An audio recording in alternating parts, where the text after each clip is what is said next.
மாண்புமிகு பேரவைத் தலைவர்களே, தோவாளை ஒன்றியம் தோவாளை ஊராட்சிக்கு உட்பட்ட செண்பகம்புதூரிலே கடந்த ஒரு வார காலமாக சிறுத்தை நடப்பாட்டம் கொண்டிருக்கிறது.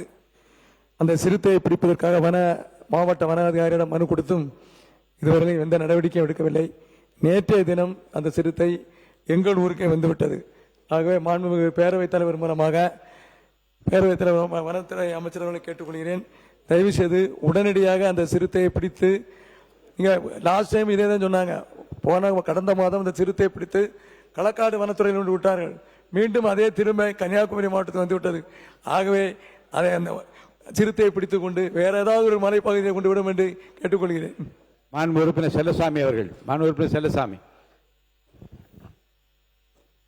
மாண்புமிகு பேரவைத் தலைவர் அவர்களே, நீலகிரி மாவட்டம் கூடலூர் தாலுகா ஓவேலி பேரூராட்சிக்கு உட்பட்ட அந்த பகுதியிலே கடந்த 10 தினங்களுக்குள் 2 பேர் புலியால் தாக்கி உயிரிழந்த சம்பவம் நடந்திருக்கிறது. வனத்துறை என்பது 10 நாள் ஆன பிறகு கூட அந்த புலிகளை பிடிப்பதிலே அல்லது அதற்கான நடவடிக்கை எடுப்பதிலே மெத்தனம் காட்டி வருகிறார்கள். இது பரவலாக நீலகிரி மாவட்டம் மட்டுமல்ல, கன்னியாகுமரி மாவட்டத்தில் கூட இப்போது சுட்டி காட்டுகிறார்கள்.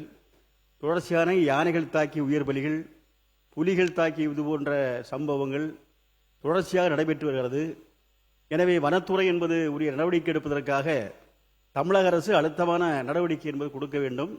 அதேபோன்று நம்முடைய உயிரிழந்த அந்த குடும்பங்களுக்கு உரிய நிவாரணம் என்பது தமிழக அரசு கொடுப்பதோடு மத்திய அரசாங்கம் கொடுக்கக்கூடிய நிவாரணம் என்பது தமிழகத்திற்கு போதுமானதாக இல்லை.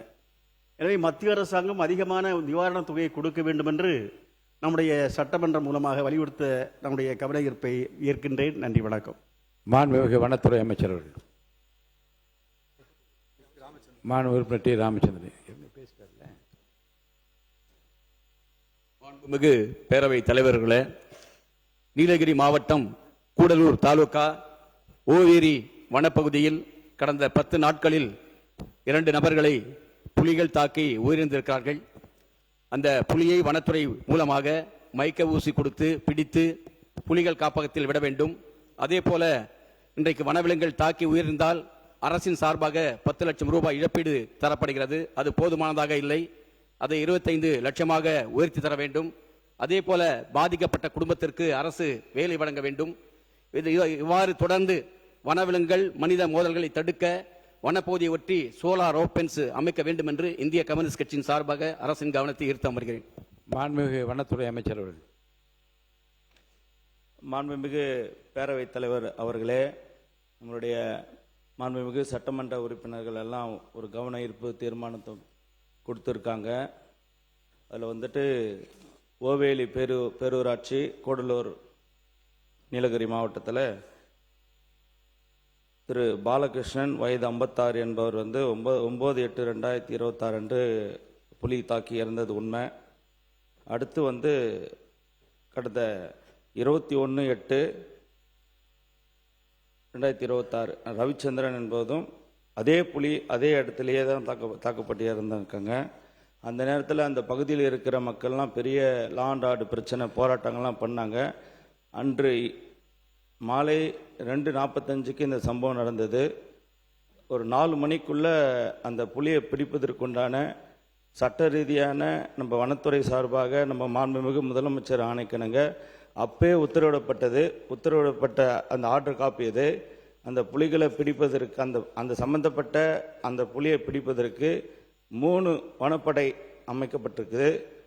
3 மருத்துவர்கள் மயக்க இன்ஜெக்ஷன் போட்டு பிடிப்பதற்காக 3 மருத்துவர்கள் நியமிக்கப்பட்டிருக்காங்க. போதாதுன்னு சொல்லிட்டு மதுரையிலிருந்து சிறப்பான ஒரு டாக்டரையும் அங்கே அனுப்பிச்சிருக்காங்க. கேமராக்களும் வச்சு கண்காணிச்சிட்டு இருக்காங்க. விரைவில் நீங்கள் எதிர்பார்க்குற மாதிரி அந்த புலியை கேப்சர் பண்ணி நம்ம வண்டலூர் அல்லது புலிகள் காப்பகத்துக்கு அந்த புலி கொண்டு வரப்படும். மேலும் இந்த புலியால் இன்னொரு உயிர் போகாது என்பதை இந்த அவையில் தெரிவிச்சுக்கிறேன். அது மட்டும் இல்லை, கடந்த காலத்தெல்லாம் ஒரு 9 பேர் இறந்த ஒரே விலங்குகளால் ஒரு 9 பேர் இறந்த பிறகு தான் அதை பிடிச்சிருக்காங்க. இது 2 பேர் இறந்த உடனே நம்ம அரசு உடனே ஆர்டர் போட்டு அந்த புலியை பிடிப்பதற்கான உத்தரவு வழங்கியிருப்பது இது முதல் முறையாதுன்னு தான் சொன்னாங்க அதிகாரிலாம். அது சம்பவம் நடந்த அன்றே உத்தரவு போட்டு இந்த ஆர்டர்லாம் கையில் இருக்குது. நீங்கள் அதை பற்றி நீங்கள் பேசுனது வருத்தமான விஷயந்தான். 10 லட்சம் கொடுக்க சொல்லி உத்தரவு போட்டாச்சு, அதையும் கொடுத்துருவாங்க. நீங்கள் கேட்ட கோரிக்கைக்கு உரிய பதில் வந்து எது வந்தாலும் நீங்கள் உரிமையாக கேளுங்க. எங்கள் துறை சார்பாக நாங்கள் சப்போர்ட் பண்ணுறோம். எங்கள் முதல்வரும் அதுக்கு உறுதுணையாக இருப்பார் என்பதை நேரத்தில் இந்த அவையின் வாயிலாக தெரிவிச்சுக்கிறேன். நன்றி.